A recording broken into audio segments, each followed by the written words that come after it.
Oh, the ball comes out on the hit, but they'll say it's incomplete. Well, Brandon, we see why it's a team game there, because there's a sigh of relief that they just released defensively. If he's able to get that one away, that's likely a touchdown. But instead, that pressure from the front got to him and forced the incompletion. You're right. He had him open, just a split second too late on the release.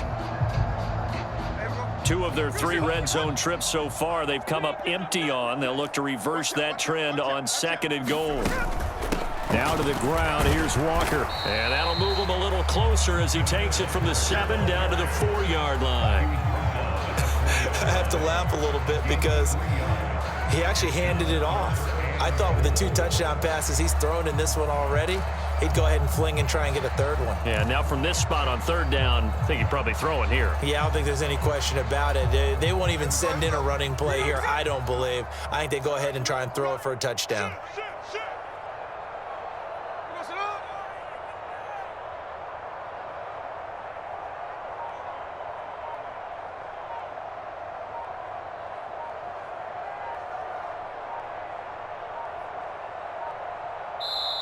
Now the Seahawks going to use the first of their timeouts. That'll leave them with 2 remaining. We'll be back after this.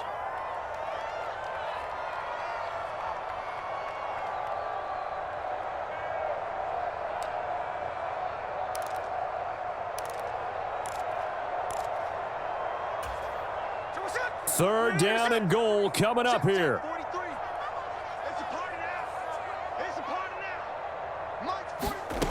Throwing is Smith. That is caught at the 7-yard line.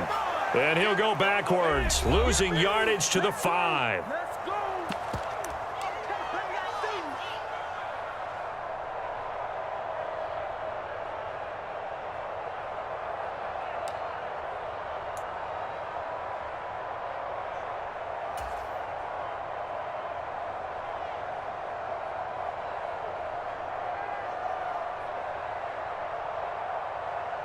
And no movement for the field goal unit to break this tie. They're going to go for this thing. 4th and goal. Here we go.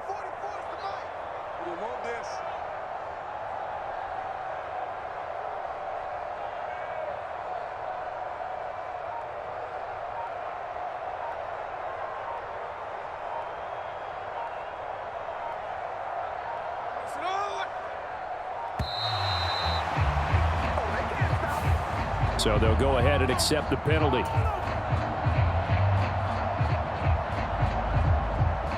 So the field goal unit is on the field as this is a big spot right here. This for the lead in the final stages. Myers' kick is good. And they have taken the lead here in the final 2 minutes. So he waited on the sideline for his first chance in the ballgame, and it didn't come until the 4th quarter, but he connects there. A big one to give him the lead. Boy, you talk about coming in cold. I don't care how many times you kick it into a net. You're not really ready when you go out there and all that beef is coming at you trying to block the kick. Big spot, and he delivers. Myers now converted on the field goal try. Now he's on to kick it away. And that one will bounce out of the back of the end zone, so we will start here at the 25.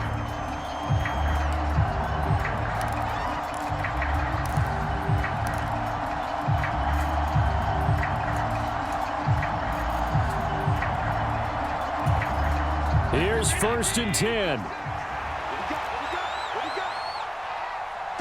Now Allen. Setting up the screen for Cook. And they'll get it up just short of the 45 at the 44. Plenty of time and 2 timeouts still at their disposal. 1st and 10 here. Here's Allen. That's caught by Davis. And taking it across midfield and inside the 45.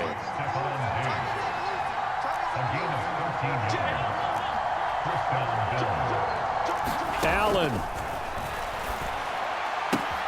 And complete right side to Cook. And he'll go out of bounds after taking it a little further down inside the 40. And just in general, Charles, on a play like that, how tough is it for the defense to account for a running back essentially being a receiver downfield? It's very difficult, especially if the running back has skills like a receiver, and you're aware of that before the game even begins. So throughout your practice sessions, you're going to want to be aware of him. Where is he lining up? What can he do? What kind of damage can he do to us downfield? And who can match up with him without weakening our overall defense? You're exactly right. It's a tough task to match up to him. And that'll fall incomplete. He was hit just as he let that go. And now it's third down. Throwing, Allen. Oh, he had him. He was open, but he couldn't get it to him. It's incomplete. Partner, they've got one chance left to keep this one going, and I think for you and me, let's think along with their offensive coordinator now. Has to think back, cycle through every play of this contest, and remember what's worked and what hasn't. Because right here, he needs the best play of the game in order to keep this one alive. So they hadn't called on him at all until this point, but he comes through here and buries one from long range. Yeah, that's awfully impressive because usually kickers like to get that first one out of their system in the first quarter, sort of get them into the flow of the game, but to come in this late and knock it down from long distance, give him a lot of credit. And that's why you have your hands team out there on the field. Those are the best guys ready to make that play. And let's face it, it was executed well. It wasn't a bad kick. It wasn't anything like that, just that the normal outcome actually came to play.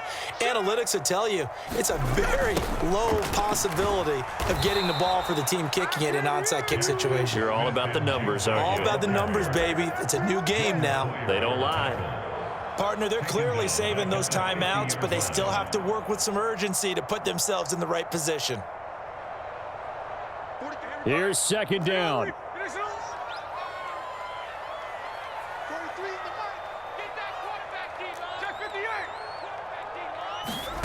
Smith's going to throw it. And this a quick slant to Lockett. And he's corralled, but not before getting it inside the 35. Now the Seahawks call the second of their 3 timeouts as they'll stop it with 13 seconds left to play.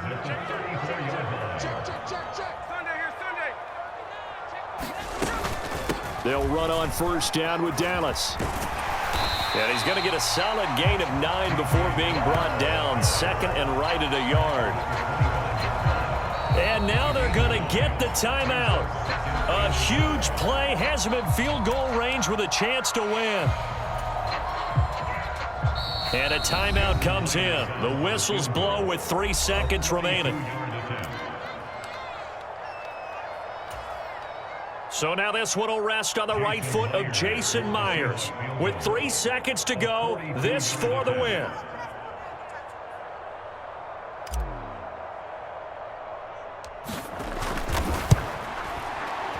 And that is not going to get there. Oh, he missed it short. It's no good. And that changes everything here in OT.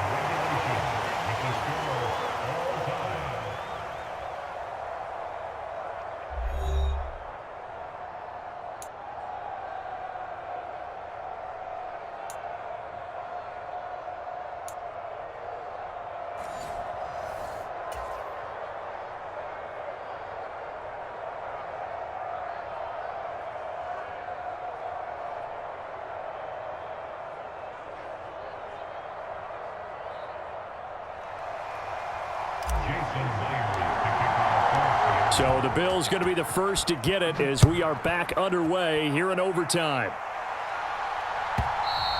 And that one will bounce out of the back of the end zone, so we will start here at the 25.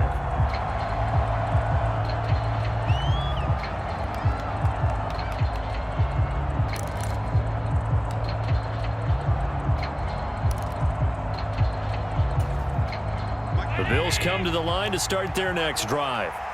Last time out, you remember their drive stalled, but thanks to their kicker, booted a long field goal to at least get them 3. Now here they'll try to do better and find the end zone. And in our experience, how much fun is it for coaches to know that they've got a kicker who can nail it from long distance?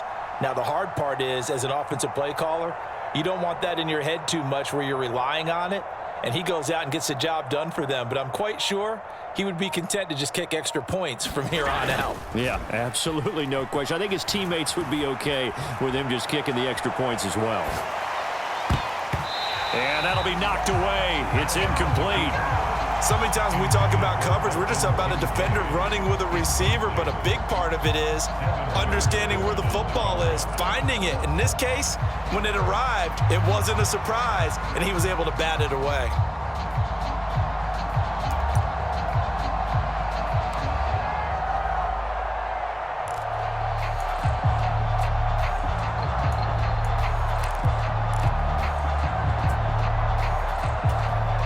An incomplete pass leads to 2nd and 10 from the 25.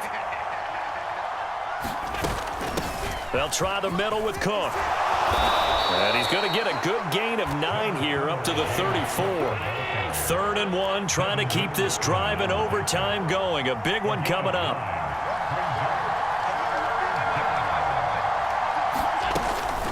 They'll run it. Here's Cook. And he went backwards. He'll be down at the 30. A big call here in overtime. They're going for it on 4th down.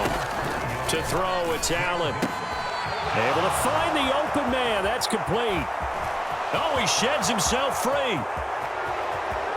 Inside the 10. And all the way home for a Bills touchdown. So it was 4th down. They complete the short pass, and then boom, off to the races all the way to pay dirt. And so many times in short yardage situations or on downs like this on 4th down, the defense gets a little more aggressive. So if you're able to pop it, right, complete a pass like that, it can break big afterwards, and that's exactly what we saw there. Short pass, long run. And now how about this? Looks like we'll see an onside kick. And they've got it. They recovered it. Wait, hang on now, though. There's a penalty flag down. Yeah, you got to wait until that ball goes 10 yards. They did not. They hit it before, and that draws the flag every time. And there's no doubt in my mind that converting an onside kick has never been tougher in the NFL with the new rules. So trying to get it to 10 yards, timing up perfectly, that's tough enough to begin with. But when you go ahead and grab it before it goes, you've got no shot then. Oh, this one incomplete. The pressure got to him as he released it. And it's 2nd down. I think he had to unload that one before he wanted to. He was right up in his grill. I think he was a dentist there without a license, don't you? Just not enough time for the play to develop. Just lucky it wasn't a fumble, really. To throw on 2nd down is Smith. Left side, he finds Smith and Jigba. And he's going to get this down near the 30-yard line. So 1st and 10 now from the 30.